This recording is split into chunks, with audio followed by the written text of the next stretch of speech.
Well, hello everyone. I'm Janice Dunbar. I'm a community developer at the Huron County Health Unit, which is in southwestern Ontario.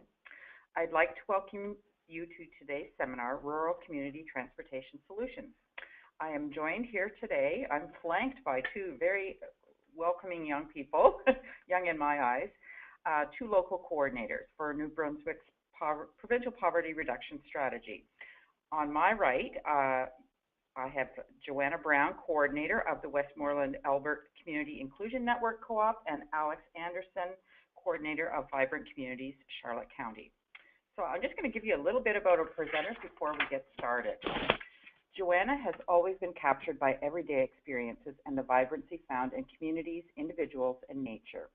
Since returning to New Brunswick, Joanna co-founded the Cornhill Bicycle Festival, which was a rural educational cycling event for the average cyclist, and was also involved in the establishment of La Bicerie Cooperative, the first community bicycle center in New Brunswick. She currently works for the Westmorland-Albert Community Inclusion Network Cooperative, an organization that works to reduce poverty by supporting communities in achieving their social innovation projects. Lately, she's been working with her partner on establishing a micro-farm at their home in Memramcook, New Brunswick. And Alex, whose background education is in interdisciplinary studies and city planning. He completed a master's at the University of Manitoba with a thesis on socially just economic development. In his thesis, he used scenario research in an innovative way to build business capacity and promote neighborhood economic resilience. Alex completed his thesis while working on a traditional mixed organic farm in rural Manitoba and various farms while on a working holiday in New Zealand, where he gained practical experience with permacultural food production systems.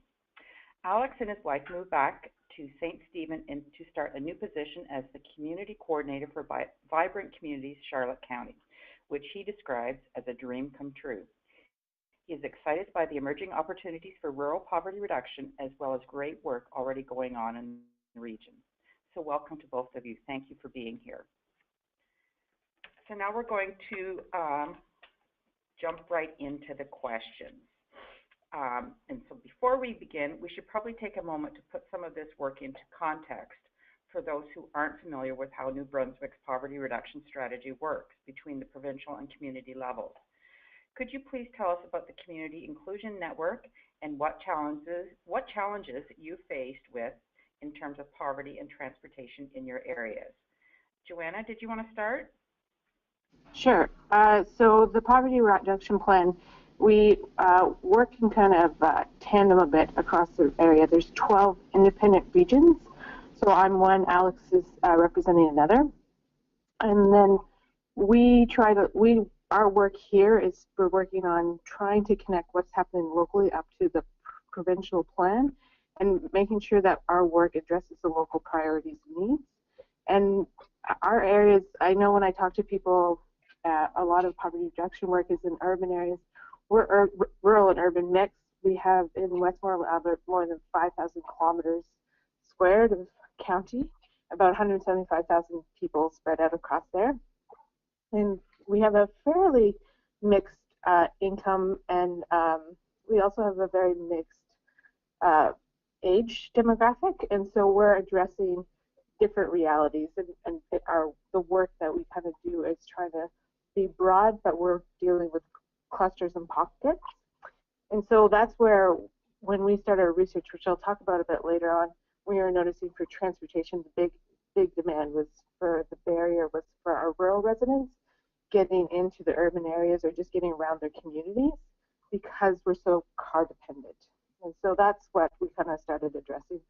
And so we were finding that the fact that we're such a car-dependent community and region, it was a huge cost for households. It was limiting people's access, because we address poverty, but we also are looking at social inclusion. So it's limiting people's access to the community.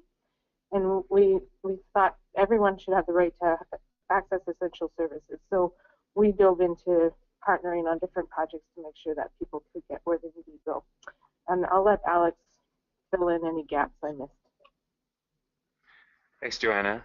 So as Joanna explained, the CINs, our community inclusion networks are called, are the regional bodies that are nonprofits, basically, that are contracted with the provincial agency that's responsible for reducing poverty. The way it works financially is we get $100,000 a year, typically in grants, and half of that goes to transportation projects. So $50,000 to work with on a yearly basis, and we often use that money. Well, us talking about SINs in general, these networks, use that money to support partners who are working on transportation projects. So for us, that means supporting our local dial-a-ride. I'll explain that later, but our region is a bit smaller than Joanna, and we have 26,000 people only. It's a really interesting part of New Brunswick. It's right on the border with Maine. It has part of the southwest coastline on the Bay of Fundy, and it has a few islands as well. Some who have populations of a couple thousand are accessed only by ferry. In fact, I'll be taking the ferry tonight to visit one of the islands. So it's an interesting little part, a lot of history, very beautiful, lots of tourism, and some of our main industries are within the resource sector, pulp paper, aquaculture, and we have some manufacturing as well. But yeah, some of the main transportation issues we're facing here is the fact that we lost our inner city bus a few years ago. It was a private company who's using it as part of their Atlantic Canada services, so it's kind of like the Greyhound for Atlantic Canada. They decided to cut the line to Charlotte County because it was unprofitable. We also have a government that is more predisposed to centralizing essential services in larger urban centers. We found out that our hospital in this area is not going to be moving, which is a great relief to a lot of people, but we've lost our courthouse, we've lost numerous provincial services in this area, and a lot of things have moved to St. John, New Brunswick, which is our closest urban center, about an hour and 10 minutes away from here. So that has created numerous transportation problems. Yeah. We also deal with a lot of poverty in this area, and out of the city's reducing poverty members, we have the highest number of single-parent families living in low income. 1 in 4 children living in low-income category, and 1 in 5 families. So you both have presented some really unique challenges in rural communities with centralizing of services and not having a critical mass to provide services. You know, what have we come up with? And I know you both have some really neat initiatives that you'd like to share with us. Joanna, would you like to start? Sure. So what happened about 4 years ago was that question of like, we can't afford to run these programs. The governments aren't taking charge in running public transit. What can communities do? So we partnered up with multiple communities from across both counties. And I forgot to mention, we also have a really unique, very English-French mixture as well. So we have both populations we're working with. And this was a cross-region. So it's a bilingual research project with multiple players kind of taking on the lead. And it was a mixture of research and community conversations on what kind of transportation services people were looking for and needing. And from that, what came out was, in this region where I am, Westmorland-Albert, we have that one large urban center in the middle, and then we have very distinct regions around, so kind of like sub-regions. So we have about 5 distinct sub-regions. And so we decided after we got the research that gave us some suggestions of different ways to approach getting transportation. We've been just kind of experimented and tried to see what would work. And so Alex mentioned it earlier, the door-to-door volunteer driving programs has been kind of the biggest one. and that models after Charlotte County, which is the dial ride. And so what that is where community members start nonprofit organizations. They have local volunteers that pick up people at their home, take them to the essential services they need to, and return them back to their home. The person who gets the ride pays, generally it's about the mileage for that drive, and it's subsidized by grants that help with coordination. And then most of the groups that are doing it have like a tiered rate for the different levels of affordability. So we aren't distinguishing based on income. It's in the sense that it's open to the public, but there's different, I guess, tiers of accessibility to the service. We've also tried a scheduled bus ban, which in this for us was a complete failure. I can talk about that with anyone, but it was fun to try. I think that we would do it again, but we would approach it very differently than what we did. For us, it was really hard because the scheduled service is actually regulated, so it took a long time to get through the system to allow us to even do a pilot project of a scheduled transportation service on a longer distance, taking up more people. So I'll happily talk about that. But we've also kind of done a little bit in our urban area with active transportation. So around bicycles, figuring out it's an affordable, once someone has it, it's theirs, and it's here you can do it generally year-round or close to year-round. So it's in our community, it's actually a very good option. So we've done that active transportation as another approach. And what we've done over the last 4 years is we've really supported the rural development of transportation through mainly the door-to-door volunteer driving programs. And we've been working on, so now most pockets of our region are covered with the service, but not all of the 2 counties. And so I'll talk a bit later, but we're working on figuring out collaborative ways to expand the service because we've realized some benefits to having small localized service that matches the subregion, but now we want to see how we can take that subregion service through partnership and build it out. And we're right in the midst of it. It's an interesting process, and I can't tell you what the outcome's going to be, but I'm really excited about it. And we have multiple organizations looking at sharing employees, coming through to common standards, and talking through all that together. So that's where we're at in this area. It's hard. Normally I answer questions right on the spot, so if you have anything, clarifications, let me know. But otherwise, I'll let Alex talk about what they've been doing. Thanks, Joanna. So yeah, with Charlotte Dial Ride, that was a pilot project that was started in the early 2000s. It's a door-to-door volunteer service, as Joanna described. And we support it as a poverty reduction measure because it provides access to employment and education. So last year we had recorded 2,500 drives for work and almost 750 drives for education. And there's thousands more for health services and errands. But we're getting all kinds of stories of people who've been using that, and it's cheaper than taxis, so people can use it on a regular basis for transportation if they don't have a car. And we have stories where people who wouldn't be able to go to college in another town or go to work in another town who are able to do it, and it's lifting people out of poverty.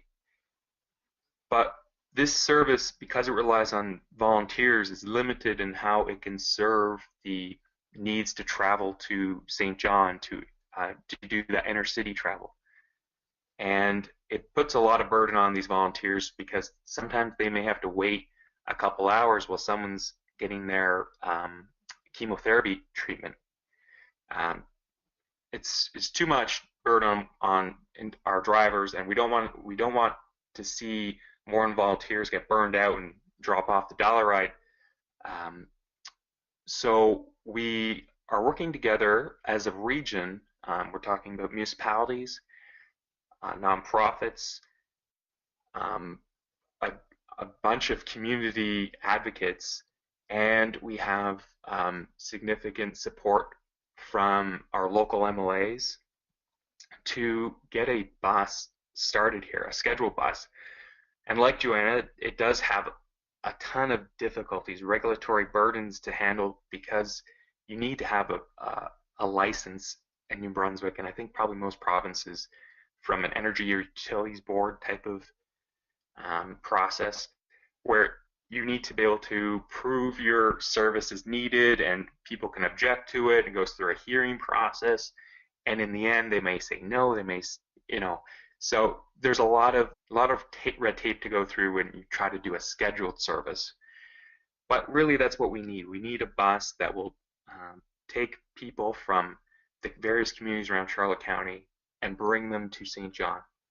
As I said, we had a service before that was a private service, like a Greyhound type bus, and it shut its line down because their ridership was too low. But when we look at that service and how they had run it here, it was very much built to be efficient for people who were traveling from city to city to city. It was about having the quickest time from Halifax to Bangor, Maine, for instance, if possible. So the timing for the bus didn't suit people who lived here.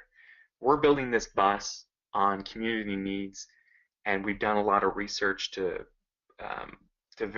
basically confirm that the needs are there. And I can talk a bit of that later. Okay, thank you, Alex. It's obvious that your two communities have been working cross-collaboratively. So how did this initiative get started, and what are some of the things coming from working together? Well, I can go first. So I should say, when I say we, it's the royal we. We have local community partners, Teledrive and Rural Rides, who are the ones actually coordinating my door-to-door driving service. So, and when I say partner, it means I do this without thinking. Sorry, guys. It's with people in community groups and volunteers a lot of the time in our communities. And what happened was when I started about 3 years ago, there was only 2 active door-to-door driving groups in New Brunswick. And now there's almost 10. There's like a couple kind of on the verge of getting going that are using this model of picking people up at the door, driving them to the services they need and returning them. And we should say it's at a 48-hour notice, so it's not like a taxi and that instantaneous thing. And what we've been finding is that these groups, because they've been responding quickly to the needs of the people around them, and they've been connected via sharing of information, but every community is building the model, like kind of tweaking the model to fit their community, which is actually a huge strength, but it also means that it's slightly disjointed. And now that we have so many groups working in the same area on the same type of model, we're also starting to see how can we cover all corners, all rural parts of New Brunswick with this type of service. Is it possible? Can we do it from a provincial point of view? So a lot of questions, because people are really excited that this is happening. And there's also the question of how do we have consistent funding? Is there consistent safety standards? So in the last year, actually, we've gotten together, we called out, and we asked all the groups to come and start meeting around, like, can we build cohesion and create like a network of us and a stronger door-to-door stance across the province. And so we've had really positive turnout. It's been something that we led out of here, out of this region, but the Community Inclusion Network in Fredericton has come aboard and has found some funds to help support it. And Alex has been a part of the conversations as well, where we're bringing all the different door-to-door driving groups together, and we're starting to figure out commonalities. So the first step, and I think it's really exciting. I'm a bit of a geek, though you can't see that, but I am. We're working on common measurements so that we can now start talking amongst all these groups that are doing this, so that they're using the same measurement language and same measurement standards, so that we can now also, in the next year or so, have a provincial picture of what it actually looks like with all these different volunteer driving groups across the province. So that's some of the cohesion that's starting to happen. I think Alex has a bit more information from some of the other projects he's been doing too. Yeah, and just on that, that working together, bringing some standardization to the volunteer driving services, it's fantastic.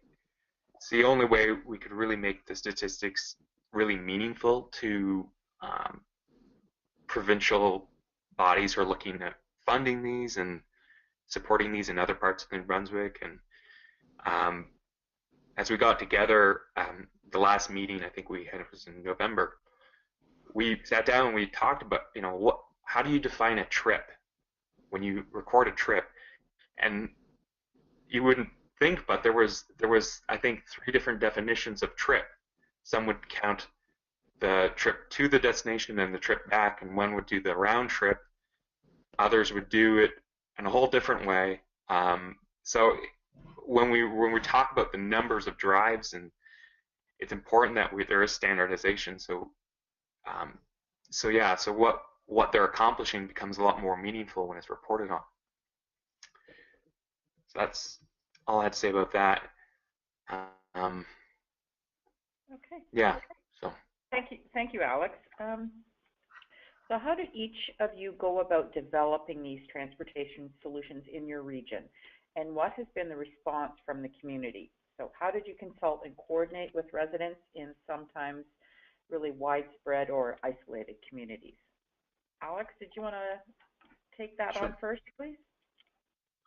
Well, with the scheduled rural bus that we're working on, this has been in the process for about 3 years. It was just made up of primarily community advocates and municipal representatives, local politicians, and it slowly morphed over time, and now it's incorporated as a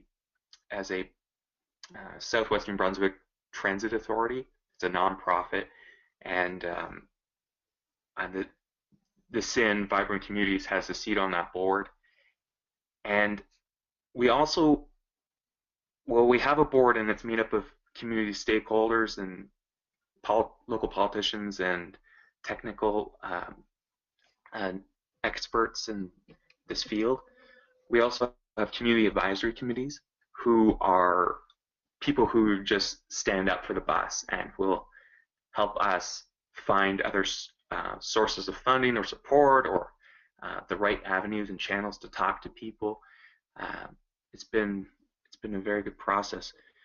I would say one of the most important things is the fact that we've been able to hire researchers and contractors to do a lot of the research that we needed to do. As we're a volunteer board, we can't do a lot of this ourselves, but we've been able to look into different sectors: health, education, and immigration, and the low-income target population, and see what the need for a rural bus may be. And we've had some compelling results, and we are putting that in a presentation to present to our provincial cabinet actually this Monday coming. And so we're looking for a funding commitment for a 3-year pilot project. We also have a tremendous response on social media. When we first announced our intentions to start a rural bus in Charlotte County again, we had, I think, 2,100 or 21,000 reaches, views, so it shows up in people's feeds, and 3,500 likes or comments on that one post. It spread like wildfire, and that's significant for a rural region of only 26,000 people. We're seeing just tremendous support. Local media coverage and our CBC channels have been interviewing the various board members about the process and where we're at. But that's very exciting. Yeah. It's very encouraging. That's great. Joanna, did you want to add to this discussion? Yeah, we're similar. I think I mentioned quickly the Go Transpo, but I want to go back to also to this I would say it would influence Alex as well.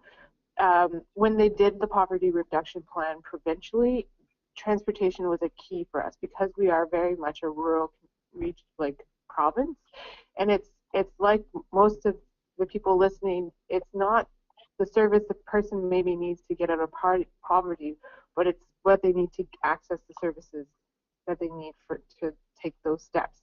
So it's like a garment. Without the seams there's no point in having that garment. So that was what we were finding, that it was really a big barrier across the province.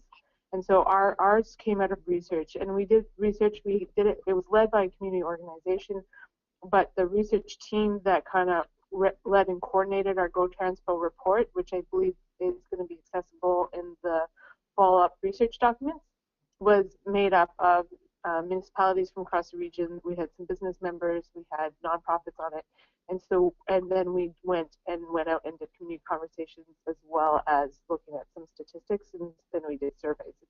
Everyone helped pump all that information out, and that's what built some of the projects that we're working from now.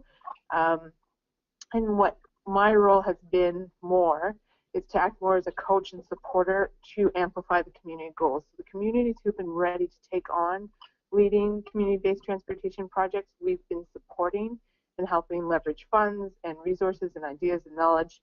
And now we've kind of flipped our role a little bit and said, okay, it's working really well, and we have pockets that still aren't being, people are approaching us and saying pockets still aren't being, needs that aren't being met. How can we support the groups that are functioning to expand out there? So that's how we kind of, that's what informed and why we've taken on transportation as such a key, I guess.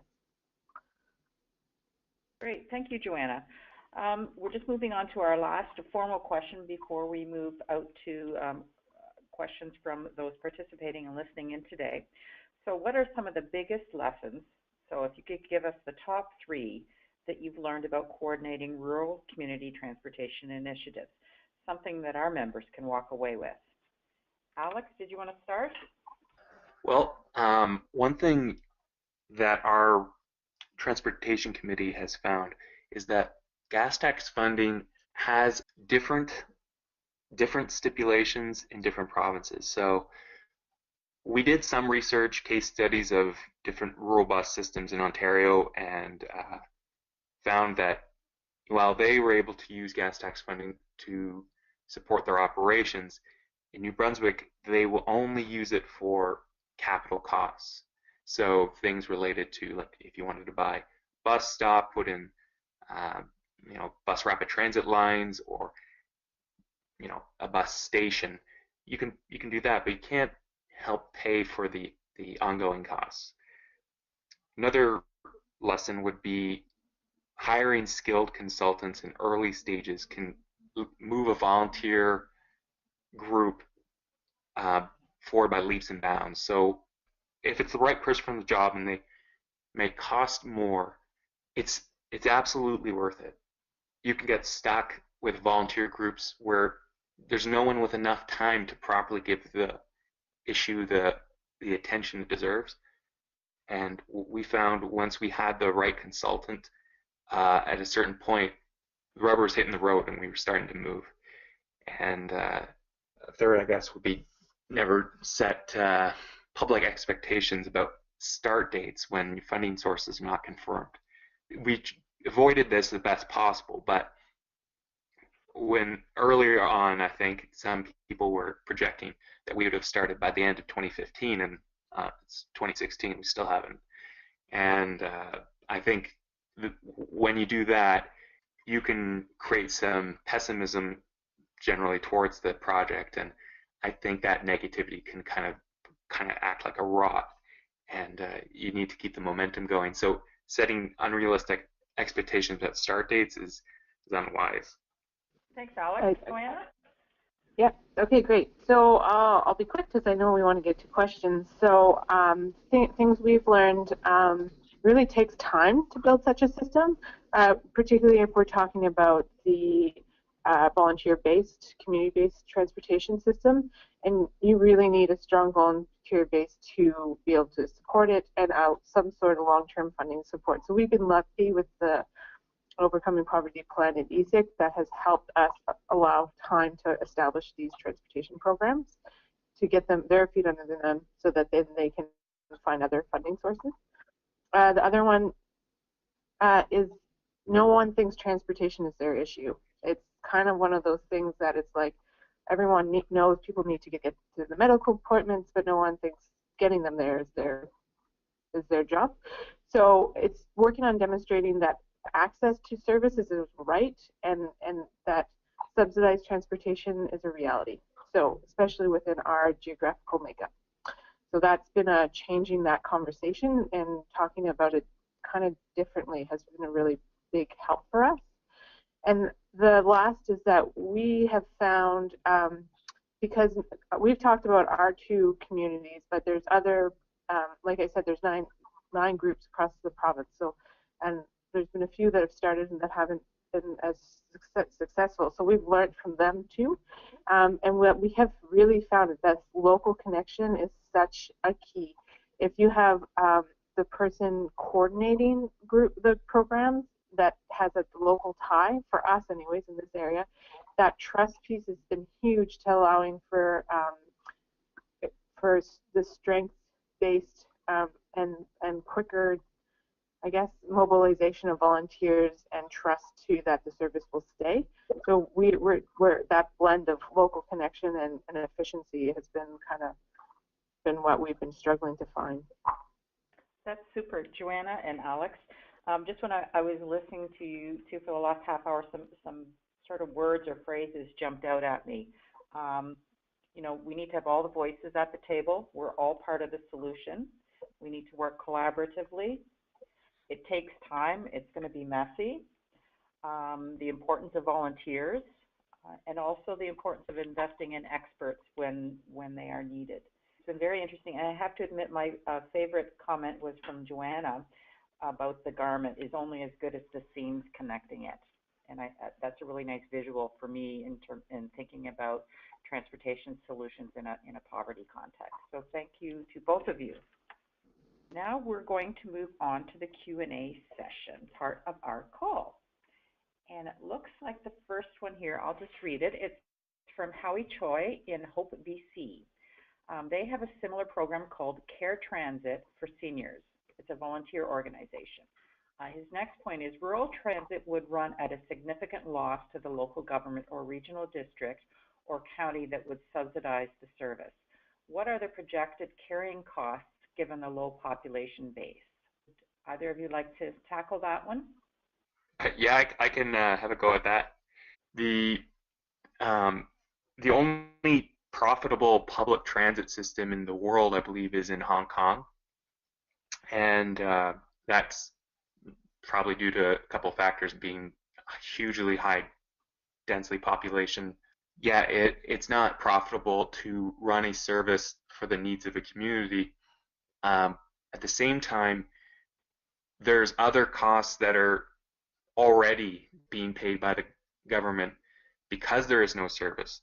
And two of those that we are going to be citing to the province is currently if someone who's on social assistance needs to go to the hospital in St. John for methadone treatment, they will be subsidized by that department. And for Charlotte County, the cost per year is about $108,000 just for that line item. Then with the difficulty of getting to preventative treatment appointments, we have people who put off going to the doctor to deal with issues that end up getting worse later, and they have to go to emergency rooms to deal with it. We're suggesting that with a bus with better access to medical care, if we reduce that burden on the emergency room by 5%, we could save them another $200,000 per year.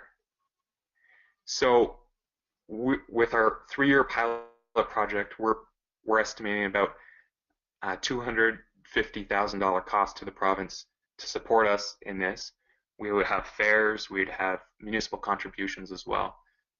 But if you add up those two costs, what we're suggesting is actually a little bit cheaper, but I'm sure there will be certainly some social development clients still needing to take taxis for various reasons. So it would be about equivalent actually in the end. And that's really interesting and probably necessary perspective is you have to look at it from a business model, especially when you're dealing with politicians. You know, they want to say yes, and they don't want it to be a increase in their dollars spent out, but rather, you know, they're saving money in other key areas by providing this service. So how we goes on to, I'm sorry, Joanna, did you want to say something? Oh, I was going to say that in our region as well, we're not distinguishing based on income. We're working more on a tiered system. So some people are actually like offsetting their costs of their drives because they can afford it. There's someone who wants to use the service because they want to age in place, and they're comfortable paying for this service, and that helps them off. That helps us maintain the service at a lower cost for the other individuals who are needing subsidies in the community. So I agree with Alex. It's not a profitable model at all. And we are looking and exploring how can we do a better job at demonstrating the social return on investment for such a service, because we do know that this is in the long run saving in different departments. So that's something we're working on, but we don't have the numbers yet. Could I just add something to that? With the way savings are calculated for services like this, you have to look at various departments. So I just talked about social development and healthcare, and those are two big items.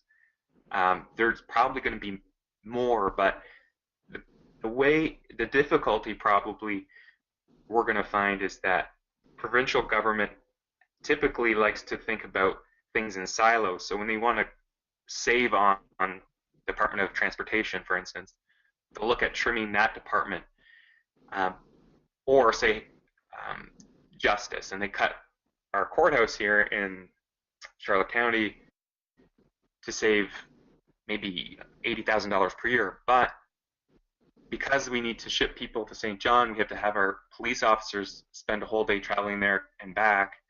We need more police officers here to meet the needs, and our policing costs go up by $200,000 per year. So that's the problem, is when governments think in silos, don't think holistically about how are the savings going to accrue across the entire provincial government, as opposed to how is this, going to save social development a buck. We got to think about how it's going to save the province as a whole, and that's a difficulty just because things are in such silo structures. So wish us luck. Yeah, I totally agree and concur with you. Just breaking down those silos it seems like a formidable task. Howie has one more question here, and then I notice I've got a couple more coming up. So, and it's a totally different area. He goes, how would the program address volunteer fatigue and volunteer retention in population areas with an aging population? And that I'm quite interested, because in Huron County we do have quite an older population. I can speak to it. It's the partner agencies who are the main leaders of running the program and tackling that conversation. But I'll just tell you a few things that's kind of interesting and fascinating. One is I find a lot of people who are young seniors, if you would say, are starting the service because they would like this as they age into needing the service. So that's kind of a interesting scenario. So we see it right away that we need to continue the growth of our volunteers.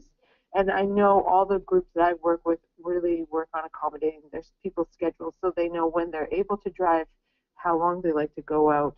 They match them also with people they like. So if there's someone within the pool that they don't get along with, they don't drive that person. So we do a lot to make sure that the volunteers and the people they drive, it's a positive experience for both. And one of our groups, Teledrive, the coordinator Kim, is amazing.